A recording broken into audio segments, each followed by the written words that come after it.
बातमी शिर्डीतून आहे। वारकरी साहित्य परिषदेचे 13वे मराठी संत साहित्य वारकरी संमेलन हे शिर्डीमध्ये होणार आहे। हे वारकरी संमेलन येत्या 22 आणि 23 मार्चला होणार आहे। या संमेलनासाठी संत तुकाराम महाराजांचे वंशज हरिभक्त पारायण संजय महाराज देहूकर हे संमेलनाध्यक्ष असणार आहेत, तर मंत्री राधाकृष्ण विखे पाटील हे स्वागताध्यक्ष असणार असल्याची माहिती वारकरी साहित्य परिषदेचे अध्यक्ष विठ्ठल पाटील यांनी दिली आहे। या संदर्भात वारकरी साहित्य परिषदेचे अध्यक्ष विठ्ठल पाटील यांच्यासोबत बातचीत केली आमचे प्रतिनिधी सुनील दवंगे यांनी। साहित्य परिषदेचे अध्यक्ष जे आहेत विठ्ठल पाटील हे आपल्यासोबत आहे। काकाजी, नेमकं काय रूपरेषा असणार आहे या सर्व परिषदी संमेलनाची?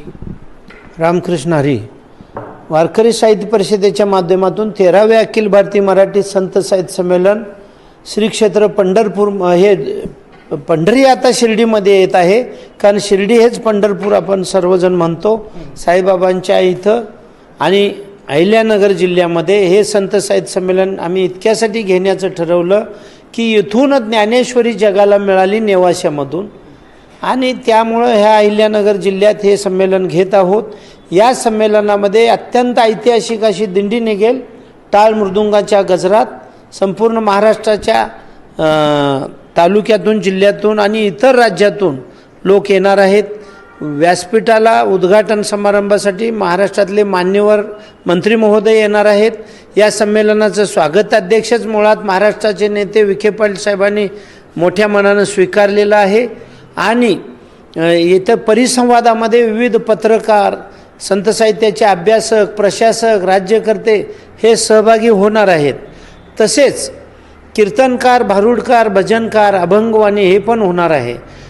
त्याच पद्धतीनं या महाराष्ट्रामध्ये आणि देशामध्ये वारकरी संप्रदायाच्या संतांचे साहित्याचा अभ्यास करणारे अभ्यासक, पाईक, परंपरेचे मानकरी या सगळ्यांचा सन्मान इथं केला जाणार आहे 23 मार्च रोजी। आणि अशा पद्धतीनं असा हे भव्य धव्य हा संत साहित्य संमेलनाचा कार्यक्रम होऊन यातून समाजाला दिशा देण्यासाठी प्रचंड काय साहित्य जे संतांचं आहे ते मानवांना समजेल, लहान मुलांनाही समजेल, आणि भूतलावर नीतिमूल्य आणि जीवनमूल्य जोपासली जातील, म्हणून हा उपक्रम घेण्याचा प्रयोग आम्ही गेल्या 13 वर्षापासून करीत आहोत। संत साहित्य संमेलनात जे आहेत डोळ्याचं पारणं फिटणारे कार्यक्रम घेतले जाणार आहेत। त्यामध्ये प्रामुख्याने जे आहेत ते दिंडी स्पर्धा या ठिकाणी होणार आहे। त्यामुळं अत्यंत महत्त्वाचं हे 13वं अखिल भारतीय संत साहित्य संमेलन जे आहे ते यशस्वी करण्यासाठी मोठ्या प्रमाणात प्रयत्न सध्या सुरू आहे। सुनील दवंगे, NDTV मराठी, शिर्डी।